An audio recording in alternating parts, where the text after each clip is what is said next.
ഒരാഴ്ചക്കാലം നടന്ന സംഭവ വികാസങ്ങളുമായി വാരാന്ത്യ കാഴ്ച. ഏവർക്കും സ്വാഗതം. ദിവസങ്ങൾ നീണ്ട കാത്തിരിപ്പിന് ശേഷം ബഹിരാകാശ സഞ്ചാരി ശുഭാംശു ശുക്ലയും സംഘവും രാജ്യാന്തര ബഹിരാകാശ നിലയത്തിൽ പ്രവേശിച്ചതാണ് ഈ ആഴ്ചയിലെ സംഭവ വികാസങ്ങളിലൊന്ന്. കൂടാതെ സംസ്ഥാനത്തെ പുതിയ പോലീസ് മേധാവി സ്ഥാനത്തേക്കുള്ള ചുരുക്കപ്പട്ടികയും കേന്ദ്ര സർക്കാർ പുറത്തുവിട്ടു. അതേസമയം 11,077 വോട്ടിന്റെ ഭൂരിപക്ഷത്തോടെ UDF സ്ഥാനാർത്ഥി ആര്യടൻ ഷൗക്കത്ത് നിലമ്പൂർ ഉപതെരഞ്ഞെടുപ്പിൽ വിജയിച്ചതുമാണ് ഈ ആഴ്ചയിലെ സംഭവ വികാസങ്ങൾ.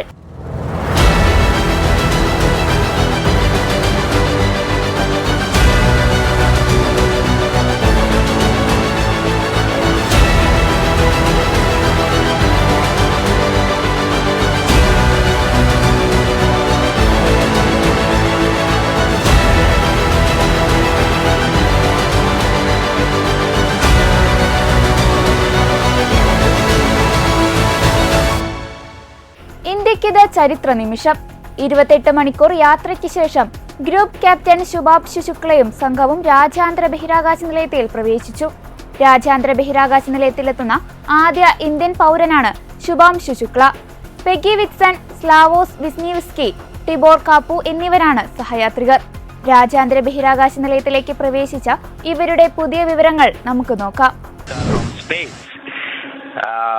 I'm thrilled to be here with my fellow astronauts, as Peggy said, one veteran and 3 rookies, and wow, what a ride it was. Enjoying the views, enjoying the entire experience, learning like a baby, learning the new steps, learning how to walk, learning how to control yourself, everything, learning how to eat, I think. So it's a new environment, new challenge, and I'm really enjoying this experience with my fellow astronauts here. ബഹിരാകാശ യാത്രികൻ ശുഭാംശു ശുക്ല രാജ്യാന്തര ബഹിരാകാശ നിലയത്തിൽ നിന്ന് തന്റെ ആദ്യ സന്ദേശം അയച്ചു. അടുത്ത 14 ദിവസങ്ങൾ അതിശയകരമായിരിക്കുമെന്ന സന്ദേശമാണ് ശുഭാംശു ശുക്ല അയച്ചിരിക്കുന്നത്. രാജ്യാന്തര ബഹിരാകാശ നിലയത്തിലെത്തുന്ന ആദ്യ ഇന്ത്യക്കാരനായ ശുഭാംശു ശുക്ല ഉൾപ്പെട്ട ആക്സിയം 4 ദൗത്യ സംഘം രാജ്യാന്തര ബഹിരാകാശ നിലയത്തിൽ ഡോക്കിംഗ് നടപടികൾ കഴിഞ്ഞ ദിവസമാണ് പൂർത്തിയാക്കിയത്. ഞാൻ ബഹിരാകാശത്ത് എത്തുന്ന 634-ാം സഞ്ചാരിയാണ്. ഇവിടെ ഒരു കുഞ്ഞിനെ പോലെയാണ് ഞാൻ. നടക്കാൻ പഠിക്കുന്നു, ഭക്ഷണം കഴിക്കാൻ പരിശീലിക്കുന്നു, ഗുരുത്വാകർഷണം ഇല്ലാത്തിടത്ത് ജീവിക്കാൻ പഠിക്കുന്നു. ആദ്യ ചുവടുവെപ്പുകളിലെ പിഴവുകൾ പോലും ഞങ്ങൾ പരസ്പരം ആസ്വദിക്കുന്നുവെന്ന് ശുഭാംശു പറഞ്ഞു. ഡോക്കിങ്ങിന്റെ സോഫ്റ്റ് ക്യാപ്ചർ പൂർത്തിയായ ശേഷം നിലയവും ഡ്രാഗൺ പേടകവും തമ്മിൽ കൂടിച്ചേർന്നു. ഡോക്കിംഗ് പ്രക്രിയ പൂർത്തിയായപ്പോൾ ഇരു പേടകങ്ങളിലെയും മർദ്ദവും മറ്റും ഏകീകരിക്കുന്ന ഹാർഡ് ക്യാപ്ചർ പ്രവർത്തനങ്ങൾ നടന്നു. ഇന്ത്യൻ സമയം 6 മണിക്ക് യാത്രികർ ഡ്രാഗൺ പേടകത്തിൽ നിന്ന് നിലയത്തിലേക്ക് പ്രവേശിച്ചു. ബഹിരാകാശ നിലയത്തിലുള്ളവർ ഇവരെ സ്വീകരിച്ചു. 28 മണിക്കൂർ സഞ്ചരിച്ചാണ് പേടകം രാജ്യാന്തര ബഹിരാകാശ നിലയത്തിൽ എത്തിയത്. 14 ദിവസമാണ് സംഘം നിലയത്തിൽ കഴിഞ്ഞ് പരീക്ഷണങ്ങൾ നടത്തുക. ആകെ നടത്തുന്ന 60 പരീക്ഷണങ്ങളിൽ 7 എണ്ണം നടത്തുക ശുഭാംശു ശുക്ലയാണ്. ദൗത്യത്തെ വഹിച്ച റോക്കറ്റ് SpaceX ഫാൽക്കൺ 9 ബ്ലോക്ക് 5 കുതിച്ചുയർന്നത് US-ലെ കെന്നഡി സ്പേസ് സെന്ററിലെ 39A വിക്ഷേപണ തറയിൽ നിന്നായിരുന്നു. റോക്കറ്റിനു മുകളിൽ ഘടിപ്പിച്ച ഡ്രാഗൺ C213 പേടകത്തിലാണ് യാത്രാസംഘം സഞ്ചരിച്ചത്. സംസ്ഥാനത്തെ പുതിയ പോലീസ് മേധാവി സ്ഥാനത്തേക്കുള്ള ചുരുക്കപ്പട്ടിക കേന്ദ്ര സർക്കാർ തയ്യാറാക്കിയതും ഈ ആഴ്ചയിലെ സംഭവ വികാസങ്ങളിൽ ഒന്നാണ്. ഡൽഹിയിൽ UPSC ആസ്ഥാനത്ത് ചേർന്ന യോഗത്തിലാണ് പട്ടിക തയ്യാറാക്കിയത്. DGP റാങ്കിലുള്ള റോഡ് സുരക്ഷാ കമ്മീഷണർ നിതിൻ അഗർവാൾ, കേന്ദ്ര ക്യാബിനറ്റ് സെക്രട്ടേറിയറ്റിലെ സെക്രട്ടറി റവാഡ ചന്ദ്രശേഖർ, ഫയർഫോഴ്സ് മേധാവി യോഗേഷ് ഗുപ്ത എന്നിവരാണ് 3 അംഗ പട്ടികയിൽ ഇടം പിടിച്ചത്. സംസ്ഥാന പോലീസ് മേധാവി ഷെയ്ഖ് ദർവേഷ് സാഹിബിനേക്കാൾ സീനിയറായ DGP-യാണ് road safety commissioner Nitin Agarwal. BSF director general ആയിരുന്ന നിതിൻ അഗർവാൾ കഴിഞ്ഞ വർഷമാണ് കേന്ദ്ര ഡെപ്യൂട്ടേഷൻ അവസാനിപ്പിച്ച് കേരളത്തിലേക്ക് മടങ്ങിയെത്തിയത്. അതേസമയം കേന്ദ്ര ക്യാബിനറ്റ് സെക്രട്ടേറിയറ്റിൽ സെക്രട്ടറിയായി റവാഡ ചന്ദ്രശേഖറിനെ ഈയിടെ നിയമനമായിരുന്നു. DIG ആയിരിക്കെയാണ് അദ്ദേഹം കേന്ദ്ര ഡെപ്യൂട്ടേഷനിലേക്ക് പോയത്. ഇന്റലിജൻസ് ബ്യൂറോയുടെ സ്പെഷ്യൽ ഡയറക്ടറും അദ്ദേഹമായിരുന്നു. എന്നാൽ അഗ്നിരക്ഷാ സേനാ മേധാവിയായ മഹാരാഷ്ട്ര സ്വദേശി യോഗേഷ് ഗുപ്ത 1995 ബാച്ച് ഉദ്യോഗസ്ഥനാണ്. കേന്ദ്ര നിയമനത്തിനുള്ള സംസ്ഥാന സർക്കാരിന്റെ NOCക്ക് വേണ്ടി കാത്തിരിക്കുന്ന യോഗേഷ് ഗുപ്ത മിക്കവാറും കേന്ദ്ര ഡെപ്യൂട്ടേഷനിലേക്ക് പോകാനാണ് സാധ്യത ഏറെയുള്ളത്. 7 വർഷം എൻഫോഴ്സ്മെന്റ് ഡയറക്ടറേറ്റിലും 5 വർഷം CBIയിലുമാണ് യോഗേഷ് ഗുപ്ത ജോലി ചെയ്തിരുന്നത്. മികച്ച സേവനത്തിന് രാഷ്ട്രപതിയുടെ പുരസ്കാരം അദ്ദേഹത്തിന് ലഭിച്ചിട്ടുണ്ട്. വിവിധ കേന്ദ്ര ഏജൻസികളിൽ സേവനമനുഷ്ഠിച്ച ഇവരുടെ അനുഭവ സമ്പത്ത് ഇനി കേരളത്തിനും. ആരായിരിക്കും അടുത്ത സംസ്ഥാന പോലീസ് മേധാവി? സംസ്ഥാന പോലീസ് മേധാവി ചുരുക്കപ്പട്ടികയിൽ ഭൂരിപക്ഷം കേന്ദ്ര ഡെപ്യൂട്ടേഷനെ. UPSC തയ്യാറാക്കിയ അവസാന പട്ടികയിൽ ഇടം പിടിച്ച 3 പേരും കൂടുതൽ കാലം ജോലി ചെയ്തിരുന്നത് സംസ്ഥാനത്തിന് പുറത്താണ്. പട്ടികയിലുണ്ടായിരുന്ന മലയാളികളായ DGP Manoj എബ്രഹാമും ADGP MR Ajith കുമാറും പരിഗണിക്കപ്പെട്ടില്ല.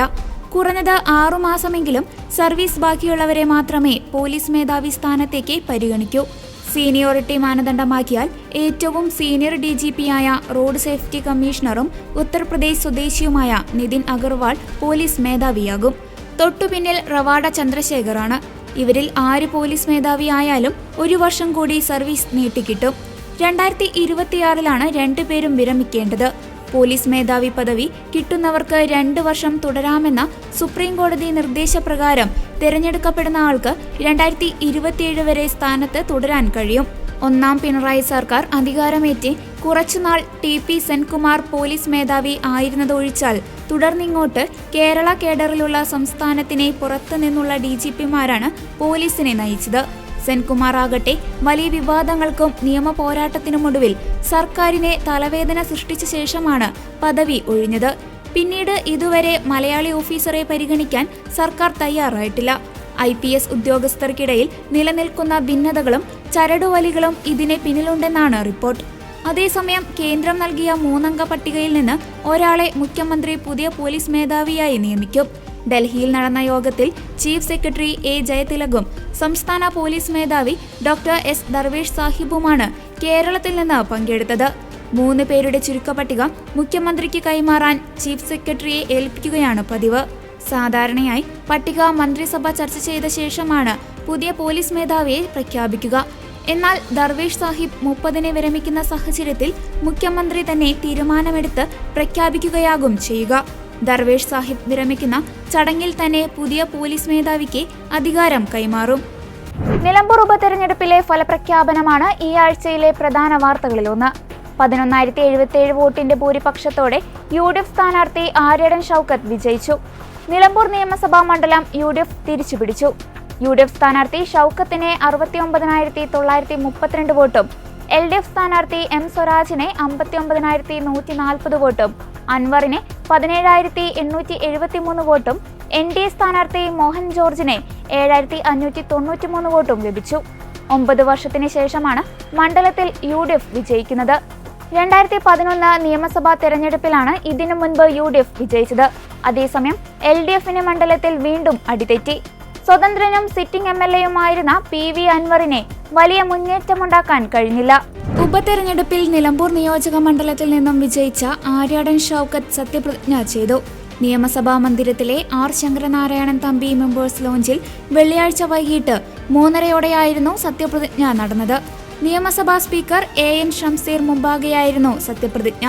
ചടങ്ങിൽ മുഖ്യമന്ത്രി പിണറായി വിജയൻ, പ്രതിപക്ഷ നേതാവ് VD സതീശൻ, മന്ത്രിമാരായ MB രാജേഷ്, K രാജൻ, നിയമസഭാ സെക്രട്ടറി ഡോക്ടർ N കൃഷ്ണകുമാർ തുടങ്ങിയവർ പങ്കെടുത്തു.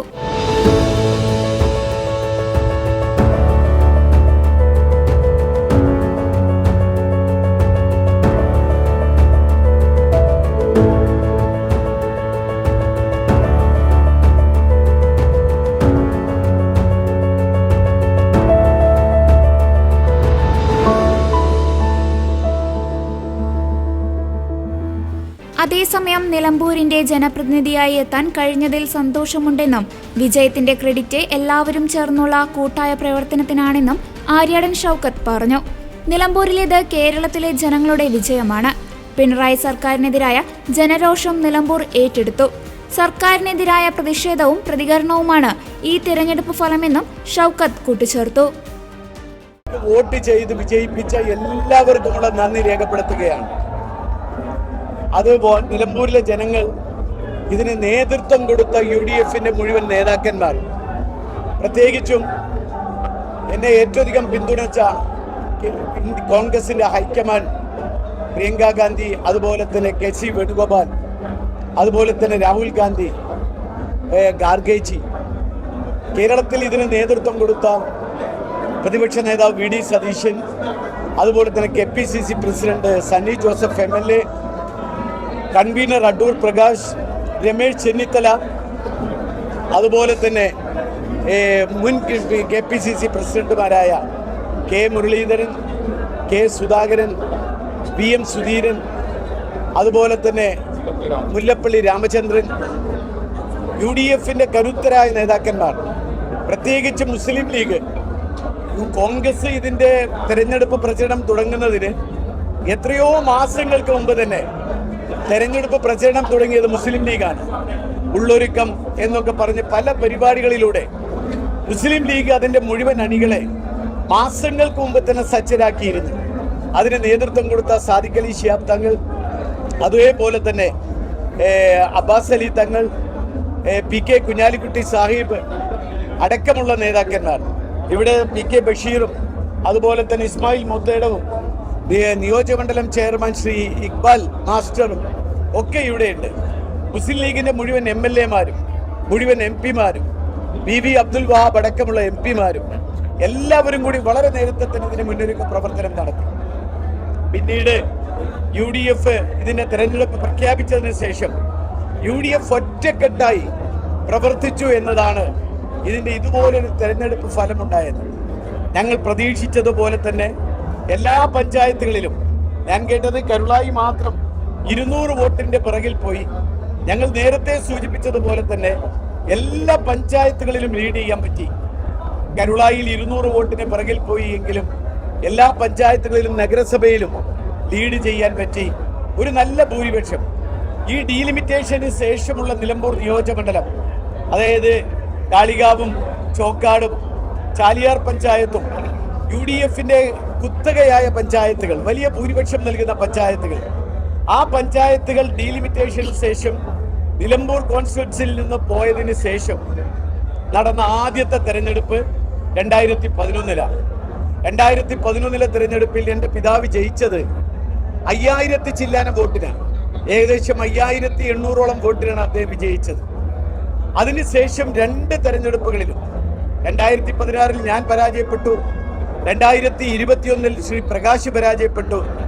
അതിനുശേഷം ഇതൊരു വലിയ ഭൂരിപക്ഷത്തിന് 11,000 ചില്ലാനം ഭൂരിപക്ഷത്തിന് ഈ മണ്ഡലം തിരിച്ചു പിടിച്ചു എന്നത് ഞങ്ങളെ സംബന്ധിച്ചിടത്തോളം ഏറ്റവും സന്തോഷമുണ്ട് എന്ന് മാത്രമല്ല, കേരളത്തിലെ മുഴുവൻ ജനങ്ങൾക്കും വേണ്ടി ഈ പിണറായി വിജയൻ ഗവൺമെന്റിനെതിരെയുള്ള ജനങ്ങളുടെ വിജയമാണ് യഥാർത്ഥത്തിൽ ഈ 11,000 ചില്ലാനം ഭൂരിപക്ഷം എന്നാണ് പറയാനുള്ളത്. ബാക്കി എന്തൊക്കെ പറഞ്ഞാലും നിലമ്പൂർ കഴിഞ്ഞ കുറെ കാലങ്ങളായി അവഗണിക്കപ്പെടുകയാണ്. വാഗ്ദാനങ്ങളാൽ കബളിപ്പിക്കപ്പെട്ട നിലമ്പൂരാണ്. 100 പ്രശ്നങ്ങൾ, UDF കൊണ്ടുവന്ന പദ്ധതികൾ പാതി വഴിയിൽ ഉപേക്ഷിച്ചു പോയത്, പല കാര്യങ്ങളുമുണ്ട്. അതിനൊക്കെയുള്ള നിലമ്പൂരിൻ്റെ പ്രതിഷേധം കൂടിയായാണ് ഈ തെരഞ്ഞെടുപ്പിന് നമ്മൾ കാണുന്നത്.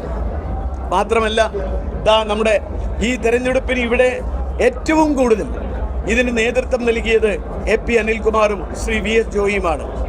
AP അനിൽകുമാറിന് അതിന് ചുമതല കിട്ടിയതിന് ശേഷം തെരഞ്ഞെടുപ്പ് പ്രഖ്യാപിക്കുന്നതിന് എത്രയോ മാസങ്ങൾക്ക് മുൻപ് അനിൽകുമാറും ജോയിയും ഒറ്റക്കെട്ടായി നിന്ന് ഈ തെരഞ്ഞെടുപ്പ് പ്രക്രിയ പ്രവർത്തനങ്ങൾ, മുന്നൊരുക്ക പ്രവർത്തനങ്ങൾ വളരെ നന്നായി നടത്തി എന്നുള്ളത് കൊണ്ട് തന്നെ വളരെ അഡ്വാൻസ് ചെയ്ത് ഞങ്ങൾക്ക് മുന്നോട്ട് പോകാൻ സാധിച്ചു. അടുത്ത തെരഞ്ഞെടുപ്പിന് മുൻപ് കേരള രാഷ്ട്രീയത്തിൽ വിസ്മയമുണ്ടാക്കുന്ന തരത്തിൽ UDFന്റെ അടിത്തറ വിപുലീകരിക്കുമെന്ന് പ്രതിപക്ഷ നേതാവ് VD സതീശൻ പറഞ്ഞു. PV അൻവറിന്റെ UDF പ്രവേശനം സംബന്ധിച്ച ചോദ്യത്തിന് എല്ലാ ദിവസവും ഒരേ ചോദ്യം ചോദിക്കേണ്ട കാര്യമുണ്ടോ എന്നായിരുന്നു പ്രതിപക്ഷ നേതാവിന്റെ മറുപടി. നിലമ്പൂരിലെ വിജയം വ്യക്തി കേന്ദ്രീകൃതമല്ലെന്നും ടീം UDFന്റെ വിജയമാണെന്നും സതീശൻ പറഞ്ഞു. അടുത്ത തെരഞ്ഞെടുപ്പിന് മുമ്പ് കേരള രാഷ്ട്രീയത്തിൽ വിസ്മയമുണ്ടാകുന്ന തരത്തിൽ UDFന്റെ അടിത്തറ വിപുലീകരിക്കും. അതെങ്ങനെയാണെന്നുള്ളതിന്റെ വിശദീകരണമൊന്നും ദയവീത് ഇപ്പൊ ചോദിക്കുന്നത്. എല്ലാ ദിവസവും ഒരേ ചോദ്യം ചോദിച്ചു കഴിഞ്ഞാൽ എന്താ കാര്യം? എല്ലാ ദിവസവും പറയേണ്ട കാര്യമില്ലല്ലോ. രാവിലെ എഴുന്നേറ്റ് വന്നിട്ട് എല്ലാ ദിവസവും ഒരേ ചോദ്യം ചോദിച്ചാൽ അതിന്റെ ഉത്തരവില്ല. ഒരു പ്രാവശ്യം പറഞ്ഞാൽ അതാണ് ഉത്തരം. അങ്ങനെയല്ലല്ലോ. അത് പറഞ്ഞല്ലോ, പിന്നെ എല്ലാ ദിവസവും അത് ചോദിക്കണെന്തിന്? അതൊക്കെ പറഞ്ഞല്ലോ, ഇന്നലെ പറഞ്ഞു കഴിഞ്ഞല്ലോ. ഇനി എല്ലാ ദിവസവും അത് പറഞ്ഞു പിന്നെ അതുണ്ടാക്കുന്നത് ഞാൻ പറഞ്ഞല്ലോ. അവസാന കാര്യങ്ങൾ ഞങ്ങൾ പറഞ്ഞല്ലോ. എന്തിനാ എല്ലാ ദിവസവും അത് തന്നെ ചർച്ച ചെയ്യണം? വേറെ എന്തെല്ലാം? ഞങ്ങളിപ്പോൾ അങ്ങനെ ഒരു അജണ്ട പുറത്തു പറയേണ്ട ആവശ്യമില്ലല്ലോ. പൊളിറ്റിക്കൽ അഫയേഴ്സ് കമ്മിറ്റിയിൽ തീർച്ചയായും കഴിഞ്ഞ തെരഞ്ഞെടുപ്പ് വിലയിരുത്തും. ഇനി വരാൻ പോകുന്ന തെരഞ്ഞെടുപ്പിനുള്ള ഒരുക്കങ്ങൾ ഞങ്ങൾ ആരംഭിച്ചിട്ടുണ്ട്. ആ ഒരുക്കങ്ങൾ ഞങ്ങൾ വിലയിരുത്തും. രാഷ്ട്രീയ കാര്യങ്ങൾ, സമകാലികമായ രാഷ്ട്രീയ കാര്യങ്ങളെല്ലാം വിലയിരുത്തും. അതൊക്കെ തന്നെയാണ് ആദ്യം. ടീം UDFന്റെ വിജയമാണ് നിലമ്പൂരിൽ കണ്ടത്. അത് ഒരു വ്യക്തി കേന്ദ്രീകൃതമല്ല, വ്യക്തി കേന്ദ്രീകൃതമല്ല, ടീം UDF ആണ്. മുതിർന്ന നേതാക്കളുടെ ഗൈഡ് ലൈനും അവരുടെ അനുഗ്രഹങ്ങളും എല്ലാം ഉണ്ടായിരുന്നു. ചെറുപ്പക്കാരുടെ, എന്റെ അടുത്ത് നിൽക്കുന്ന ശ്രീ ചാണ്ടി ഉമ്മൻ 3000 വീട് കയറിയ ആളാണ്. കേരളത്തിലെ ഒരു യുവനിര, രണ്ടാം നിര കോൺഗ്രസിലും UDFലും ഉണ്ട്. ഒരു രണ്ടാം നിര, അത് ജനങ്ങൾക്ക് ഇഷ്ടമുള്ള, ജനങ്ങൾ സ്നേഹിക്കുന്ന, കഠിനാധ്വാനം ചെയ്യുന്ന UDFനെ വിജയത്തിലേക്ക് എത്തിക്കാൻ വേണ്ടിയിട്ടുള്ള മുന്നണി പോരാളികളാണ്. അവരും കൂടിയാണ് ഈ വിജയത്തിന്റെ ശില്പികൾ. അപ്പോൾ ഒരു പക്വതയേറിയ മുതിർന്ന ആളുകളും യുവത്വം തുളുമ്പുന്ന ഒരു രണ്ടാം നിരയും ഒരുമിച്ച് ചേർന്നിട്ടാണ് ഈ വലിയ വിജയം ഉണ്ടായത്. ടീം UDF ഒരു വ്യക്തിക്ക് അവകാശപ്പെട്ടതല്ലാതെ. ഞാൻ ഒരു കാര്യവും പറയില്ല അതിനെ സംബന്ധിച്ച്. വിസ്മയം ഉണ്ടാവും കേരള രാഷ്ട്രീയത്തിൽ. ഞാൻ എന്ന വ്യക്തി ഒരു തീരുമാനം എടുത്തിട്ടില്ല. ഞാൻ UDF എടുത്ത തീരുമാനം നിങ്ങളോട് പറഞ്ഞിട്ടുണ്ട്. നിങ്ങളെല്ലാം കൂടി അത് ഞാനെടുത്ത തീരുമാനമാക്കി. UDF ഏകകണ്ഠമായിട്ട് എടുത്ത തീരുമാനമാണ്. UDF. നിങ്ങൾ എന്റെ പേര് പറയരുത്. ഇടയ്ക്കിടയ്ക്ക് ഇങ്ങനെ പേര് പറഞ്ഞ് ഇങ്ങനെ എന്നെ സഹായിക്കരുത്. ടീം UDF എന്ന് നിങ്ങൾ എപ്പോഴും പറഞ്ഞു. ഇടയ്ക്കിടയ്ക്ക് എന്റെ പേര് പറഞ്ഞ് എന്നെ സഹായിക്കരുത്. ഞങ്ങളത് പറഞ്ഞു കഴിഞ്ഞല്ലോ. ഞാൻ ഇനി അതൊരു വിവാദമാക്കണ്ട. ചില കാര്യങ്ങൾ നമുക്ക് എല്ലാ ദിവസവും പറയേണ്ട കാര്യങ്ങളാണ്. ആര്യാടൻ ഷൌക്കത്ത് ലീഡ് നേടിയെങ്കിലും UDF കേന്ദ്രങ്ങൾ പ്രതീക്ഷിച്ച വോട്ട് ലഭിച്ചില്ലെന്ന സൂചനയുമായി KPCC പ്രസിഡന്റ് സണ്ണി ജോസഫ് രംഗത്ത് വന്നിരുന്നു. UDF വോട്ടുകൾ നഷ്ടപ്പെട്ടിട്ടുണ്ടോ എന്നത് വിലയിരുത്തുമെന്നും സണ്ണി ജോസഫ് മാധ്യമങ്ങളോട് പറഞ്ഞു. ഇടത് സ്വതന്ത്രനായിരുന്ന PV അൻവർ സർക്കാരുമായുള്ള ഏറ്റുമുട്ടലിനെ തുടർന്ന് രാജിവെച്ചതാണ് ഉപതെരഞ്ഞെടുപ്പിനെ വഴിയൊരുക്കിയത്. മുന്നണിയുടെ ജനകീയ അടിത്തറ വിപുലീകരിക്കപ്പെട്ടതിന്റെ തെളിവാണ് നിലമ്പൂർ തെരഞ്ഞെടുപ്പ് ഫലം. ഇനിയും കൂടുതൽ വിപുലീകരിക്കണം. മുന്നണി വിപുലീകരണം എന്നാൽ അതുകൊണ്ട് അർത്ഥം വയ്ക്കുന്നത് പാർട്ടികളെ മുന്നണിയിലേക്ക് ചേർക്കലല്ല, അതും ചേരും. അതിന് മുന്നോടിയായി കൂടുതൽ ജനവിഭാഗങ്ങളെ, ഈ സർക്കാരിൻ്റെ നയങ്ങൾ, പരിപാടികൾ, അതിൽ പ്രതിഷേധമുള്ളവർ, അതിൻ്റെ തെറ്റുകൾ അനുഭവിക്കുന്ന, അതിൻ്റെ വിപരീത ഫലങ്ങൾ നേരിടുന്ന ആളുകൾ, അവരുടെ എല്ലാം വിപുലമായ പിന്തുണയാണ് മുന്നണി വിപുലീകരണത്തിൻ്റെ രാഷ്ട്രീയ അടിത്തറ. അതിനോടൊപ്പം തന്നെ കക്ഷികളും വ്യക്തികളും നേതാക്കന്മാരും പ്രസ്ഥാനങ്ങളും സംഘടനകളുമെല്ലാം UDFൻ്റെയും കോൺഗ്രസിൻ്റെയും കൂടെ വരും എന്ന് തന്നെ ഞങ്ങൾ പ്രതീക്ഷിക്കുകയാണ്. നിലമ്പൂർ നൽകുന്ന ചൂണ്ടുപലക, കാലത്തിൻ്റെതായ ആ ചൂണ്ടുപലക ആളുകൾ വായിക്കും എന്ന് തന്നെ വിലയിരുത്തുകയാണ്. വളരെ നേരത്തെ ഇത്തരം കാര്യങ്ങളിലേക്ക് പോകുന്നില്ല. അതൊക്കെ അതാത് പാർട്ടികൾ ആലോചിക്കേണ്ട കാര്യങ്ങൾ. MPമാർക്ക് മത്സരിക്കാൻ പറ്റുന്നതുകൊണ്ടാണല്ലോ MPമാരായത്. അതിനവരെ അയോഗ്യതയില്ല. ഏതെങ്കിലും ഒരു പോസ്റ്റേ പറ്റുള്ളതേ ഉള്ളൂ. ഇതോടെ വാരാന്ത്യ കാഴ്ച പൂർണ്ണമാകുന്നു. അടുത്ത ആഴ്ച വീണ്ടും കാണാം. നന്ദി.